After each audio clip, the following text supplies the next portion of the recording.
ಒಂದು ಬಾಂಬ್‌ನ ಈ ಥರ ಎಲ್ಲ ಬ್ಲಾಸ್ಟ್ ಮಾಡ್ತಾರಾ ಅಂತಾನೆ ಗೊತ್ತಿರ್ಲಿಲ್ಲ. ಇದು ಒಂಥರ ಹೊಸ ಕಲಿಯೋ ವಿಷಯನೇ.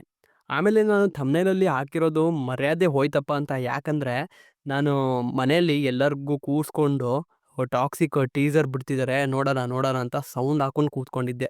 ಸೊ, ಮರ್ಯಾದೆ ಹೋಗೇ ಹೋಗುತ್ತೆ ಆ ಥರ ಟೀಸರ್ ನೋಡಾದ್ಮೇಲೆ. ಜಸ್ಟ್ ಅದಕ್ಕೋಸ್ಕರ ಮಾತ್ರ. ಇದು ಟೀಸರು ಅಲ್ಲ, ಟ್ರೈಲರು ಅಲ್ಲ. ರಾಕಿಂಗ್ ಸ್ಟಾರ್ ಯಶ್ ಅವರ ಕ್ಯಾರೆಕ್ಟರ್ ರಿವೀಲಿಂಗ್ ಟೀಸರ್ ಅಂತಾನೆ ಹೇಳ್ಬೋದು. ರಾಯ ಅಂದ್ರೆ ರಾಕಿಂಗ್ ಸ್ಟಾರ್ ಯಶ್ ಅವರ ಟಾಕ್ಸಿಕ್ ಸಿನಿಮಾದಲ್ಲಿ ಇರುವಂತ character name. Rocky Indian box ಆಫೀಸ್‌ನಲ್ಲಿ ರೂಲ್ ಮಾಡಿದ್ರೆ, ರಾಯ ವರ್ಲ್ಡ್ ವೈಡ್ ಬಾಕ್ಸ್ ಆಫೀಸ್‌ನಲ್ಲಿ ರೂಲ್ ಮಾಡೋಕ್ಕೆ ರೆಡಿ ಇದ್ದಾನೆ. ಯಶ್ ಅವರು ಒಂದು ಇಂಟರ್ವ್ಯೂನಲ್ಲಿ ಹೇಳಿದ್ರು, ಚಿಕ್ಕ ಮಕ್ಳಿಗೋಸ್ಕರ ಎಲ್ಲ ಫೇರಿ ಟೇಲ್‌ನ ಮಾಡ್ತಾರೆ, ಆದರೆ ಗ್ರೋನ್ ಅಪ್ಸಿಗೆ ಮಾಡಲ್ಲ. ಸೊ, ಟಾಕ್ಸಿಕ್ ಸಿನಿಮಾ ಗ್ರೋನ್ ಅಪ್ಸಿಗೆ ಒಂದು ಫೇರಿ ಟೇಲ್ ಅಂತ.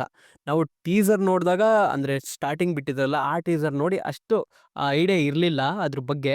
ಬಟ್ ಈ ಟೀಸರಲ್ಲಿ ನೋಡಿದ್ರೆ ಅದು ಅರ್ಥ ಆಗ್ತಿದೆ. ಅವರು ಗ್ರೋನ್ ಅಪ್ಸಿಗೆ ಫೇರಿ ಟೇಲ್ ಅಂತ ಹೇಳಿದ್ದು ಯಾವ್ದಕ್ಕೆ ಅಂತ ಇಲ್ಲಿ ನೋಡಿದ್ರೆ ಅರ್ಥ ಆಗ್ತಿದೆ. ಆಮೇಲೆ ನನಗೆ ಅನ್ಸ್ದಂಗೆ ಈ ಸಿನಿಮಾನ ನಮ್ಮ ಜನ ಅಂದ್ರೆ ಕರ್ನಾಟಕ ಆಮೇಲೆ ಸಮ್ ಆಫ್ ರೀಜನ್ ಅಕ್ಸೆಪ್ಟ್ ಮಾಡೋದು ತುಂಬಾನೇ ಕಡಿಮೆ ಅಂತ ಅನ್ಸುತ್ತೆ. ಯಾಕಪ್ಪ ಅಂದ್ರೆ ಇದೊಂದು ಸ್ಟ್ಯಾಂಡರ್ಡ್ ಇಂಟರ್ನ್ಯಾಷನಲ್ ಲೆವೆಲಿಗೆ ಅವ್ರು ಮಾಡಿರೋದ್ರಿಂದ ಅವರು ಜಾಸ್ತಿ ತಲೆ ಅಲ್ಲೇ ಇಟ್ಟು ಮಾಡಿದ್ದಾರೆ. ಸೊ, ನಮ್ಮ ಜನ ಇದನ್ನ ಅಕ್ಸೆಪ್ಟ್ ಮಾಡ್ತಾರೆ ಅಂತ ನನಗನ್ಸಲ್ಲ. ಮಾಡೋರಿದ್ದಾರೆ. ಆದರೆ ತುಂಬ ಜನ ಅನ್ಕೊಂತಾರೆ, ಯಾಕೆ ಬೇಕಿತ್ತು ಗುರು ಯಶ್ ಅವ್ರಿಗೆ? ನಾರ್ಮಲ್ ರಾಮಾಚಾರಿ, ಗೂಗ್ಲಿ ಥರ ಸಿನಿಮಾ ಮಾಡ್ಕೊಂಡೇ ಚೆನ್ನಾಗಿದ್ರು ಅಂತ ಹೇಳೋರು ತುಂಬ ಜನ ಇರ್ತಾರೆ. ಆದರೆ ಯಶ್ ಅವರು ಅವರ ಮೈಂಡ್‌ಸೆಟ್ ಒಂಥರ ಬೇರೆ ಥರ ಇದೆ. ಸೊ, ಅವರು ಇಂಟರ್ನ್ಯಾಷನಲ್ ಲೆವೆಲ್ಲಿಗೆ ಕಾಂಪೀಟ್ ಮಾಡಕ್ಕೆ ರೆಡಿ ಇದ್ದಾರೆ.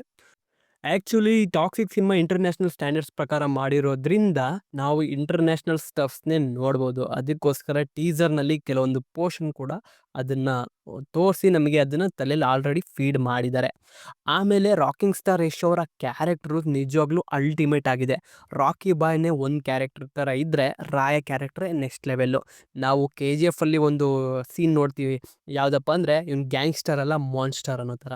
ಅದೇ ಸೇಮು ಈ ಟೀಸರ್‌ನಲ್ಲೂ ಅದೇ ಥರ. ಅಂದರೆ ಇಲ್ಲಿ ಜಸ್ಟ್ ಒನ್ ವರ್ಸಸ್ ಆಲ್ ಆ ಥರನೇ ರಾಕಿ ಬಾಯ್ ಒಂದು ಕಾರಲ್ಲಿ ಒಬ್ಬರೇ ಬಂದು ಇಡೀ ಸ್ಮಶಾನನೇ ಆಲ್ರೆಡಿ ಸ್ಮಶಾನನೇ ಅವ್ರು ಬ್ಲಾಸ್ಟ್ ಮಾಡಿ ಮತ್ತೆ ಆ ಸ್ಮಶಾನದ ಮೇಲೆ ಇನ್ನೊಂದು ಸ್ಮಶಾನ ಕಟ್ಟೋ ಥರ ಈ ಸೀನ್‌ನ ಅವರು ಬಿಲ್ಡ್‌ನ ಮಾಡಿದ್ದಾರೆ. ಇಲ್ಲಿ ರಾಕಿಂಗ್ ಸ್ಟಾರ್ ಯಶ್ ಅವರು ಒಬ್ಬ ಪ್ಲೇ ಬಾಯ್ ಥರ ಅನಿಸ್ತಿದ್ದಾರೆ ನಂಗೆ ಯಾಕೋ. ಹಳೆ ಟೀಸರ್ ಬಿಟ್ಟಿದ್ರಲ್ಲ, ಅಲ್ಲೂ ಸ್ವಲ್ಪ ನೋಡಿದ್ದೀರಾ ನೀವು ಏನಾಗಿತ್ತು ಅಂತ. ಆಮೇಲೆ ಈ ಟೀಸರ್ ನೋಡಿದ್ರು ಅರ್ಥ ಆಗುತ್ತೆ. ಸೊ, ನನಗೇನೋ ಅನಿಸುತ್ತೆ, ಒಬ್ಬ ಹೀರೋ 4-5 ಜನ ಹೀರೋಯಿನ್ಸು ಮೋಸ್ಟ್ಲಿ ಏನೋ ಅವ್ರ ಜೊತೆ ಆಟ ಆಡಿ ಏನೋ ಬಿಟ್ಟಿದ್ದಾರೆ. ಆವಾಗ ಅವರು ನೋಡಿದ್ರೆ ಗ್ಯಾಂಗ್ಸ್ಟರ್ ಮಕ್ಕಳಾಗಿರ್ತಾರೆ. ಸೊ, ಇವನ ಮೇಲೆ ರಿವೆಂಜ್ ತಗೊಳ್ಳೋಕ್ಕೆ ಈ ಥರ ಏನೋ ಕತೆ ನನ್ನ ತಲೆಯಲ್ಲಿ ಓಡ್ತಿದೆ. ಸೊ, ಹಂಗೆ ಸುಮ್ಮನೆ ಫನ್ನಾಗಿ ಹೇಳ್ತಿರೋದು. ಕತೆ ಯಾವ ಥರ ಇರುತ್ತೆ ಗೊತ್ತಿಲ್ಲ. ಬಟ್ ಇದೊಂದು ಗ್ಯಾಂಗ್ಸ್ಟರ್ ಡ್ರಾಮಾ ಸಿನಿಮಾನೇ ಆಗಿರುತ್ತೆ.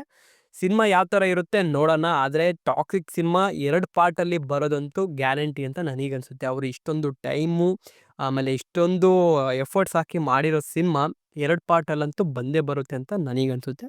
ನೋಡೋಣ, ಸಿನಿಮಾ ಬಂದಾದ್ಮೇಲೆ ಗೊತ್ತಾಗುತ್ತೆ. ಹಾಗೆ ನಿಮಗೇನನ್ನಿಸ್ತು ಈ ಟೀಸರ್ ನೋಡಿ ನನಗೆ ದಯವಿಟ್ಟು ಕಮೆಂಟ್ ಬಾಕ್ಸಲ್ಲಿ ತಿಳಿಸಿ. Thank you.